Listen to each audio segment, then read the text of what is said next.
Evening, Mikel. I was speaking to a couple of Arsenal fans earlier today, and I said, what would you ask him in a press conference? And they said, where's Gabby Martinelli? And I'm reading since then that he's injured. What is the situation with him? Yeah, we had some really bad news again yesterday.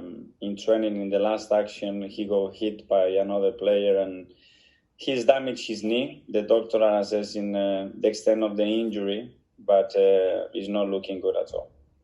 How long do you think he'll be out for? Was he close to being in your plans for playing?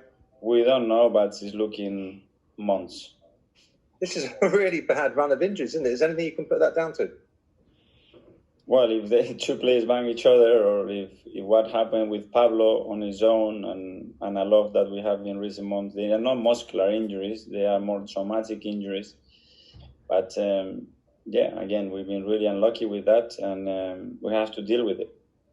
Away from the pitch, I presume this is a bit of a busy day, a bit like transfer deadline day, because by my reckoning, by tonight, you have to make decisions or secure deals with David Luiz, Mari, Cedric and Danny Ceballos. What's the latest on that situation, those situations? Yes, it's very complicated, the timing of it and some of the legal issues that are involved with that. The club is trying to finalize everything in the next few hours. We have no choice, we have to do it, and even more with the injuries that we had, so we are trying to resolve this.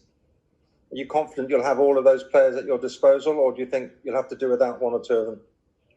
No, I'm confident that we can do it. I hope so. You can do the deals. Let's ask just one final question. I remember the day you were appointed, some of us were lucky enough to go up to the directors' lounge with Raul Sanllehi and sort of lay out targets for your situation. At the time, the club was probably closer to the relegation zone than the top four place, but Raul said, we're going for top four.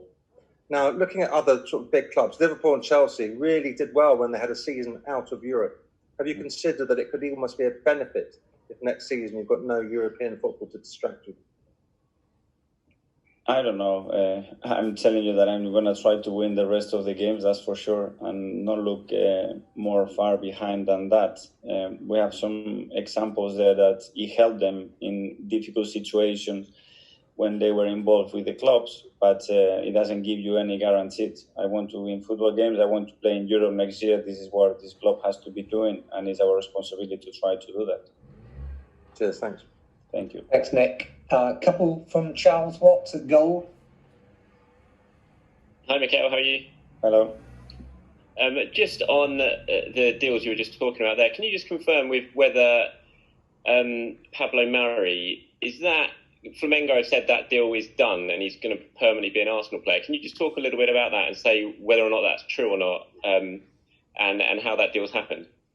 Well, we've been trying to get the deal done because we were happy with what Pablo can bring to us. And the club were trying to finalize the deal. I think the club will announce that as quick as possible when everything is sorted. There were some legal issues there as well to get done, but our intention clearly is to keep him. And that's for, an actual permanent transfer? Yeah. And on sort of financial issues, you've talked about this last week, have maybe been making getting these deals over the line quite difficult because of all the uncertainty. Can I just ask, what hope have you got for the summer? We hear about like Thomas Partey all the time, 50 million. Is a deal like that even possible for Arsenal, or is that sort of dreamland, really? At the moment, just to predict what's going to happen in the transfer window, I think it's impossible. You've seen one or two clubs doing any sort of deals, but the rest is really, really quiet. As I told you, we have to assess the financial situation that we had, as well the results, and where we finish in the season will dictate whether we have a very narrow gap or a bigger gap to do any deals. So I think we're going to have to wait another 4 to 6 weeks to see what we are able to do.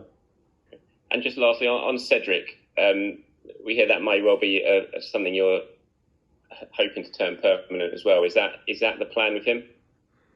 Well, it was the plan from the start. He's been, again, so unlucky. He was injured when he joined, then he had a fracture in his nose. He hasn't played at all for us, but again, we think that it's a player that will improve and will help the squad depth, and hopefully we can do it as well. Thank you, Mikel. Thank you.